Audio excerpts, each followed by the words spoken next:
Episode 3 of Snowpiercer Season 3 starts with Wilford blasting through debris left behind on the tracks. It's obviously designed to slow down Big Alice, but for Wilford, nothing is going to stop them. So what's Layton's plan? Well, Wilford believes they're going to peck them from the side. So naturally, he brings in Sarah to take a look as his dastardly plan is unveiled. Josie intends to jump over and breach Big Alice. They've only got one chance at this, and those deep in the heart of Big Alice know that too.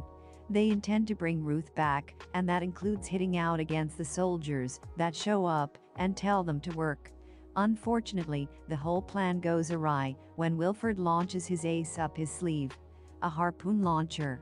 After striking Snowpiercer's final carriage, Layton has no choice but to disconnect the last 4 carriages and leave them to their icy fate.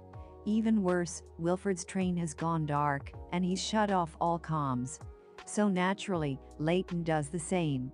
While the resistance fighters are reprimanded and held in the night car, Pike shows up at the prison after talking his way past Wiggins, the lowly soldier standing at the door. They need to signal Layton, so naturally they set off fireworks to alert Snowpiercer where they are. With the location sorted, Layton decides to use Josie as bait to catch Wilford off guard. They intend to bring Sarah back to them, and to do that, it comes down to a game of chicken.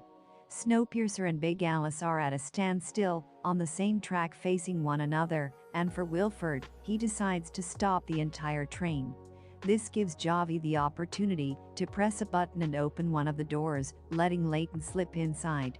Josie serves as the distraction by the windows, and as she cracks the windscreen, Wilford staggers backwards, out the front of the train and straight into Layton. Layton forces Wilford to stand down. With the trains reconnected, the 2 trains are one again, and the attention finally turns to the Horn of Africa. Layton is going to make a good go of it, and informs Ruth of his plan soon after.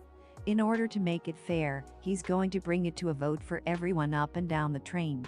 Meanwhile, Wilford is kept in lockup while Audrey learns she's confined to 3rd class and forced out the night car. Just before the big vote, Layton ends up twisting the truth, bringing in a Shaw during the broadcast to talk about green grass, trees in New Eden. It's a way to rig the vote, and it works well, with the yes winning almost 2-1. Only, Asha is still an enigma, and as Ruth talks to the train about their end ever, we cut back to Asha one more time as she sits with a helmet on, breathing heavily and very clearly not quite right. The theory of Snowpiercer returns this week with another solid episode, one that sees both trains join together, and the fate of Snowpiercer hanging by the hope that there's life in Africa. Rigging the vote like that is nothing new, but it's been a recurring theme throughout the 3 seasons, with lies the norm and the truth twisted. This does brings up the interesting idea of democracy, and how here, everything has been distorted and blurred, so you can't tell right from wrong. With Layton now in charge and Wilford back in lockup, it's only a matter of time before Wilford takes back control. I'd imagine they'll make it to Africa, realize there's nothing but ice and broken promises, and that will allow Wilford to rise up again and split the trains.